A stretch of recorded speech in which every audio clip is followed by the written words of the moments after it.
I've been wanting to tell my story for a while of how we got here and what are we doing here. And to tell you the truth, I have my doubts. But to get into it, I have to tell you the whole story. Well, not the whole story, but it goes back 10 years ago.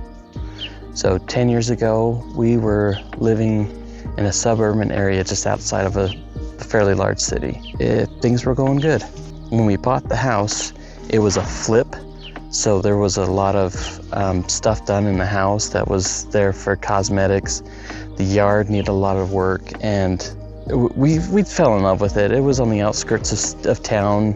I guess you could say it was farmland, but it was far enough away that it was quiet and peaceful. And when we moved in, there were a couple things that we changed inside the house, but our main focus was on the yard. And as we were working on the yard, we fell in love with the idea of having our own garden, preserving foods, and even raising egg layers. And it was a slow progress, and at that time we didn't really know much, and we resorted to friends and family to help. Plus we resorted to YouTube and watching videos on how to get things started and how to start chickens in the garden and how to repair certain things in the house and all sorts of different things. And this is where the love that we had for being self-reliant came about. And it was wonderful. We were able to finish our basement, we redid our kitchen, and life seemed to be going fine until it wasn't. Slowly we noticed that there was issues at our kids' schools, mainly because they were over capacity and like 110, 120%. And our kids would go to lunch and they would only have 15, 20 minutes of lunch. Sometimes they would stand in line, get their lunch, sit down, and they would have to just throw it away because they didn't have time to eat. Some of the classes were being taught in the faculty lounge and on stage, and it just seemed like it was an overall issue. And not only that, they were building all these new houses in our neighborhood, and the farmland that was around us were sold and started to build new homes. And as the new homes were coming in, it started to get louder, more traffic. They were starting to build a new highway just a couple miles away from our house. And it was just that peaceful neighborhood that we fell in love with was no more. Not only that, we were having some personal issues too that needed to be resolved, and we were not quite sure how they would be resolved. And my wife and I, we sat down, and I remember it vividly. We sat down and started talking about all the issues that were happening and the problems that we were facing. And I jokingly said to her, and I said, why don't we just move north? And it was a joke, but when I said it, I immediately felt the spirit, and I felt it, and I'm no stranger to it. In my adventures of life, I've grown fond to having the Spirit guide and direct me in the ways of truth and in my daily life. And at this point, I knew it was the Spirit. And not only did I feel it, but my wife felt it as well. And we both knew that we had to move. And it was hard to accept because we had fallen in love with this home and built so much of it up, and we still had lots to do and lots to plan out, but we knew we had to move. So as we were preparing ourselves to move, we got that confirmation that it was something that we needed to do. One of the confirmations was that I got a new job, and this new job wasn't something I was looking for. It just kind of fell into my lap, and I interviewed for it and I got accepted. And the new job was had more pay, and it allowed me to work from home. And this was great because moving north meant a longer commute. Another confirmation that we had was when we put our house up for sale, it was under contract within days. And it was just like a moment of, okay, this is happening. Now we need to find our home. And we looked north. There was many towns, many cities up north that we were looking in, and we would look at a house and we would not really feel anything about it. We wouldn't know if that was the right house. And after a couple of hours of looking at it, we found out it was under contract with somebody else. And this happened with several homes. And as we moved forward, we had the impression that it didn't matter what house we picked. It didn't matter what city we were in, as long as we were north. And we felt okay with that. It just meant a bigger range of homes to look at.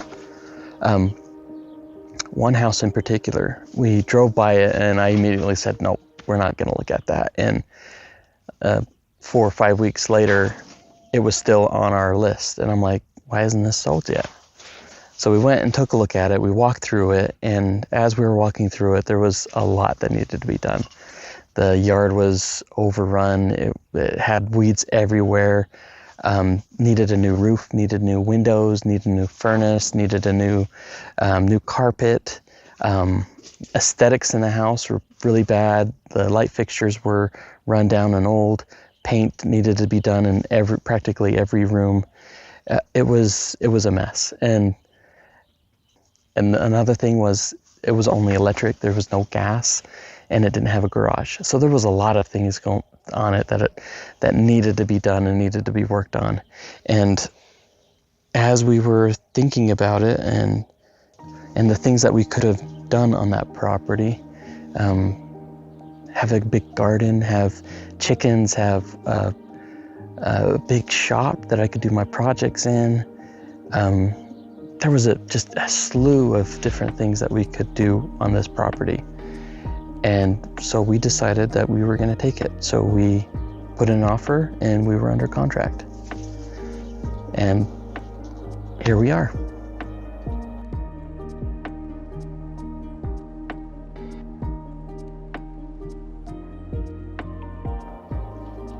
So this home, when we first moved in, we had to address all the issues. So we replaced all the windows, we replaced all the light fixtures, painted, put in new baseboards. We built a shop and put in the solar panels and put in solar battery. We learned how to use our wood-burning stove. There was a lot we did in that first year. And in the second year, it gave us an opportunity to focus more on the yard. So we built the chicken coop, we raised their egg layers, we pulled billions of weeds, we cleared out a lot of the dead trees, bushes, and we put up a fence for our garden. We built a wood shed, we built compost bins, and there was a lot of work that we put into it. And then by the third year, this is when I started to realize that I needed to use YouTube as a tool. And not only a tool for sharing our progress, but also to keep me on task. What I mean by that is I have ADHD, and I often will get fixated on a task. I will get it to a point, and then I will stop. And this was a big problem with like finishing the basement or the kitchen.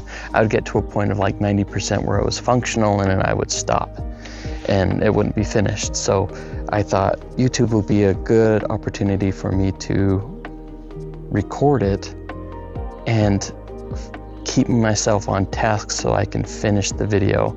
And to be able to finish the video, I'd have to finish the project. And it has worked. I used it for many of the projects around the house, and it's been a wonderful community of viewers and of myself to be able to share our progress together. As I have been using YouTube, I've also been thinking about how hard it is. When we first moved into the home, we had all these hopes and dreams of being more self-reliant, of collecting our own rainwater, having a lush garden, having wonderful egg layers, and using compost and firewood for our wood stove, and being able to use our solar. And each project has always been kind of a letdown at the end. When we got solar, it was under capacity. It's not giving us enough power for our home because we're all on electric, the furnace, the water heater, everything else. So that's been underwhelming. We just put in the rainwater collection. We're hopeful for that, but we don't have a working sprinkling system yet. And because of that, our yard has been overgrown with weeds, and we haven't been able to get on top of that. And earlier this spring, we had some difficult issues that came about that took our attention away from our home, and we weren't able to get our garden started the way we wanted to. So, yeah, this year has been very frustrating, and it gets to a point where I ask myself, is this the right thing that we are doing? We're spending so much time and effort into our yard and into our home, but it seems like everything is just not working out the way it should be.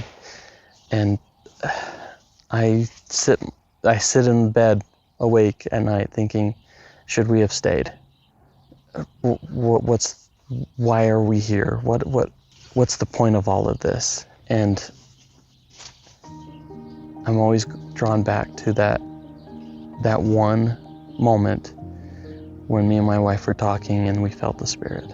And that is what I'm going off of. I know my Heavenly Father wants us to be here. I know He wanted us to move. And I don't know why we're here. I don't know why I need to put in this work. I don't know why I'm making this video, but I do know it's what Heavenly Father wants me to be doing. And that's what I'm doing. So I will move forward in faith, and I'll try to continue to make this home into a homestead. I will strive to be more self-reliant, and the projects that I will do will reflect that. And I will fail and I will succeed, and I'll just be happy knowing that that's what my Heavenly Father wants. And that will make me happy. But thank you for listening to my story and for being there. And I hope to see you around again. Thanks for watching.